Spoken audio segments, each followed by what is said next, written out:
Hello hi ನಮಸ್ಕಾರ Lakshmiram YouTube ಚಾನಲ್ಗೆ ಸ್ವಾಗತ. ಇವತ್ತಿನ ರೆಸಿಪಿ ವಿಡಿಯೋ ನಿಮ್ಮ ಮುಂದೆ ಇದೆ. ತುಂಬಾ ಅದ್ಭುತವಾದಂಥ ರೆಸಿಪಿ ಅಂತಲೇ ಹೇಳ್ತಾನೆ ಹೋಗ್ಬೋದು. ತುಂಬಾ ಅದ್ಭುತವಾಗಿ ಇರುತ್ತೆ. ಈ ಪುಳಿಯೋಗರೆಯಿಂದ ಹುಳಿಗೊಜ್ಜು ರೈಸ್ನ ಹೇಗೆ ಮಾಡೋದು ಅಂತ ನಿಮಗೆ ತೋರಿಸ್ಕೊಡ್ತೀನಿ ಬನ್ನಿ. ನಾನಿಲ್ಲಿ ಒಂದು ಮೀಡಿಯಮ್ ಸೈಜಾದ ಟೊಮೊಟೊನ ಕಟ್ ಮಾಡಿ ಇಟ್ಕೊಂಡಿದ್ದೀನಿ. ಇಲ್ಲಿ ನಾನು ಒಂದು 20 ಕರಿಬೇವು ಎಲೆನ ತೊಗೊಂಡಿದ್ದೀನಿ. ಇಲ್ಲಿ ನಾನು ಸಣ್ಣದಾಗಿರೋ 2 ಈರುಳ್ಳಿನ ಉದ್ದವಾಗಿ ಕಟ್ ಮಾಡಿ ಇಟ್ಕೊಂಡಿದ್ದೀನಿ. ನಾನಿಲ್ಲಿ ಮೆಣಸಿನ್ಕಾಯಿನ 10 ಮೆಣಸಿನ್ಕಾಯಿ ತೊಗೊಂಡಿದ್ದೀನಿ, ಹಸಿಮೆಣಸಿನ್ಕಾಯಿ ಅದನ್ನು ಉದ್ದವಾಗಿ ಕಟ್ ಮಾಡಿ ಇಟ್ಕೊಂಡಿದ್ದೀನಿ. ಇಲ್ಲಿ ನಾನು ಸಾಸಿವೆ ತೊಗೊಂಡಿದ್ದೀನಿ, ಅರ್ಧ ಸ್ಪೂನ್ ಸಾಸಿವೆ ತೊಗೊಂಡಿದ್ದೀನಿ. ನಾನಿಲ್ಲಿ ನೀವೇ ನೋಡ್ತಾ ಇರ್ಬೋದು 1 ಪ್ಯಾಕೆಟ್ MTR ಪುಳಿಯೋಗರೆನ ತೊಗೊಂಡಿದ್ದೀನಿ. ಈ ಪುಳಿಯೋಗರೆ ನಾನು ಅಂಗಡಿಯಿಂದ ತೊಗೊಂಬಂದಿದ್ದೀನಿ, ಮನೇಲೇನು ಮಾಡ್ಕೊಂಡು ಇಟ್ಕೊಂಡಿರಲಿಲ್ಲ. ಗ್ಯಾಸ್ ಆನ್ ಮಾಡಿ ಮಡಿಕೆ ಬಾಣಲಿನ ಇಟ್ಕೊಂಡಿದ್ದೀವಿ. ಮಡಿಕೆ ಬಾಣಲಿ ಬಿಸಿ ಆಗಿದೆ. ಇದಕ್ಕೆ ನಾನಿಲ್ಲಿ 5 ಸ್ಪೂನ್ ಎಣ್ಣೆನ ಹಾಕ್ಕೊತಾ ಇದ್ದೀನಿ. ಎಣ್ಣೆ ಸ್ವಲ್ಪ ಬಿಸಿ ಆಗಬೇಕು. ಈ ಮಡಿಕೆ ಮಾಡೋದ್ರಿಂದ ತುಂಬಾ ಟೇಸ್ಟ್ ಅಂತಲೇ ಹೇಳ್ಬೋದು.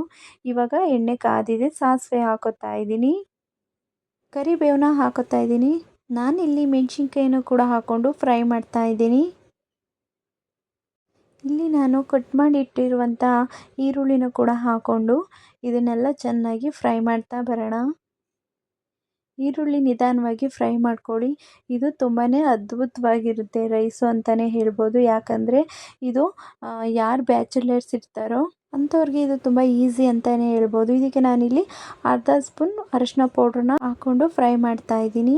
ಯಾಕೆಂದರೆ ಬ್ಯಾಚುಲರ್ಗೆ ಯಾಕಪ್ಪ ಅಂದರೆ ತುಂಬ ಅವ್ರಿಗೆ ಹೊರಗಡೆ ಕೆಲಸಕ್ಕೆ ಟೈಮ್ ಆಗಿರುತ್ತೆ, ಮಾಡ್ಕೊಳಕ್ಕಾಗಲ್ಲ ಅಂದರೆ ಇಂಥ ರೆಸಿಪಿನ ಬೇಗ ಮಾಡ್ಕೋತಾರೆ. ನಾನಿಲ್ಲಿ ಒಂದು ಸಣ್ಣದಾಗಿರೋ ಟೊಮೊಟೊನ ಕಟ್ ಮಾಡಿ ಇಟ್ಕೊಂಡಿದ್ನಲ್ಲ ಅದನ್ನು ಕೂಡ ಹಾಕೋತಾ ಇದ್ದೀನಿ. ನೀಟಾಗಿ ನೀರಿನ ಅಂಶ ಎಲ್ಲ ಹೋಗೋ ಥರ ನೀಟಾಗಿ ಇದನ್ನು ನಿಧಾನವಾಗಿ ಫ್ರೈ ಮಾಡ್ತಾ ಬನ್ನಿ. ಮೆಣಸಿನ್ಕಾಯಿ, ಈರುಳ್ಳಿ, ಟೊಮೊಟೊ ಎಲ್ಲ ನೀಟಾಗಿ ಫ್ರೈ ಆದರೆ ಒಂದು ಒಳ್ಳೆ ಅದ್ಭುತ ಟೇಸ್ಟ್ ಕೊಡುತ್ತೆ. ನೋಡಿ ಎಷ್ಟು ಚೆನ್ನಾಗಿ ಫ್ರೈ ಆಗಿದೆ ಅಂತ. ಇಲ್ಲಿ ನಾನು ಅರ್ಧ ಹೋಳು ನಿಂಬೆಹಣ್ಣನ್ನ ತೊಗೊಂಡಿದ್ದೀನಿ, ಅದನ್ನು ನೀಟಾಗಿ ಹಿಂಡ್ಕೊತಾ ಇದ್ದೀನಿ. ನಿಂಬೆಹಣ್ಣು ಹಾಕೋದ್ರಿಂದ ತುಂಬಾ ಟೇಸ್ಟ್ ಇರುತ್ತೆ. ಯಾಕಂದರೆ ನಾವು ಇದಕ್ಕೆ ಹಸಿಮೆಣ್ಸಿನ್ಕಾಯಿನ ಸ್ವಲ್ಪ ಜಾಸ್ತಿ ಹಾಕ್ಕೊಂಡಿರ್ತೀವಿ. ಆದ್ದರಿಂದ ನಿಂಬೆಹಣ್ಣು ಹಾಕೋದ್ರಿಂದ ಎರಡು ಲೆವೆಲ್ ಆಗಿ ತುಂಬಾ ಒಂದೊಳ್ಳೆ ಟೇಸ್ಟ್ ಅಂತಲೇ ಹೇಳ್ಬೋದು. ನಿಧಾನವಾಗಿ ಇದನ್ನು ಫ್ರೈ ಮಾಡ್ತಾ ಬನ್ನಿ. ಇವಾಗ ಇದು ಚೆನ್ನಾಗಿ ಫ್ರೈ ಆಗಿದೆ. ಇವಾಗಲೇ ನಾವು ಇದಕ್ಕೆ ಪುಳಿಯೋಗರೆ ಪೌಡ್ರನ್ನ ಹಾಕ್ಕೊಳ್ಳೋಣ. ನಿಮ್ಗೆ ಆವಾಗಲೇ ಹೇಳಿದೆ, ನಾನಿಲ್ಲಿ 1 ಪ್ಯಾಕೆಟ್ ಅಷ್ಟೇ ಪುಳಿಯೋಗರೆ ತೊಗೊಂಡಿದ್ದು. ಈ ಥರ ನಿಧಾನವಾಗಿ ಮಿಕ್ಸ್ ಮಾಡಿ. ಮಿಕ್ಸ್ ಮಾಡಬೇಕಾದ್ರೆ ಗ್ಯಾಸ್ನ ಆಫ್ ಮಾಡಿ ಮಿಕ್ಸ್ ಮಾಡಿ ಸ್ವಲ್ಪ. ಯಾಕೆ ಅಂದರೆ ಇದರಲ್ಲಿ ಬರೀ ಎಣ್ಣೆ ಹಾಕ್ಕೊಂಡಿದ್ದೀವಲ್ಲ, ಅದರಿಂದ ಗ್ಯಾಸ್ನ ಆಫ್ ಮಾಡಿ ಮಿಕ್ಸ್ ಮಾಡ್ಕೊಳ್ಳಿ. ನಾನಿಲ್ಲಿ ಒಂದು ಬೌಲ್ನ ರೈಸ್ನ ತೊಗೊಂಡಿದ್ದೀನಿ. ಇದಕ್ಕೆ 1 ಸ್ಪೂನ್ ಉಪ್ಪನ್ನ ಹಾಕ್ಕೊಂಡಿದ್ದೀನಿ.